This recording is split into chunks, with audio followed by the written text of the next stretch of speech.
બેઠક યોજાઈ છે। આ બેઠકમાં ફાયર સેફટીને લઈને એક મહત્વપૂર્ણ નિર્ણય લેવામાં આવ્યો।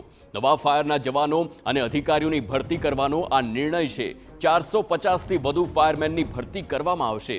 1 લાખની વસ્તીએ એક ફાયર સ્ટેશન ઊભું કરવાનો નિર્ણય લેવામાં આવ્યો છે। તો ફાયર વિભાગમાં 2 અલગ-અલગ વિભાગ ઊભા કરાશે। રાજ્ય સરકારના આગ અકસ્માત અંગેના દિશા નિર્દેશને લઈ આ નિર્ણય લેવામાં આવ્યો છે। તો બેઠકમાં 44 દરખાસ્ત પર 38 કરોડથી વધુના કામો મંજૂર કરવામાં આવ્યા છે। એક ઐતિહાસિક નિર્ણય કહી શકાય, કારણ કે 1 લાખની વસ્તીએ એક ફાયર સ્ટેશન અને સ્ટાફનું સેટઅપ, એટલે કુલ 425 થી વધુ ફાયર બ્રિગેડમાં નવી ભરતીઓ આવનારા દિવસોમાં રાજકોટ મ્યુનિસિપલ કોર્પોરેશન દ્વારા આવવાની છે। એટલે રાજકોટ મહાનગરપાલિકાનું 650 થી વધુ અંદાજિત 650 થી વધુ સ્ટાફનું સેટઅપ રાજકોટ મ્યુનિસિપલ કોર્પોરેશનનું થવાનું છે। એને પણ આજે મંજૂર કરવામાં આવ્યું છે।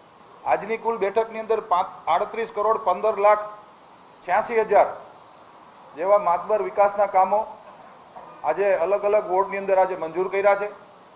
ખાસ કરીને રોડના કામો, જ્યાં નવા રોડ બનાવવાના છે એ ડીઆઈના, ડ્રેનેજના, રોશનીના, પછી વોટરવર્ક્સના અલગ અલગ કુલ 46 દરખાસ્તો હતી, એમાં 38 કરોડ જેવી માતબર રકમની રાજકોટ મ્યુનિસિપલ કોર્પોરેશનની સ્ટેન્ડિંગ કમિટીએ આજે મંજૂરી આપી છે।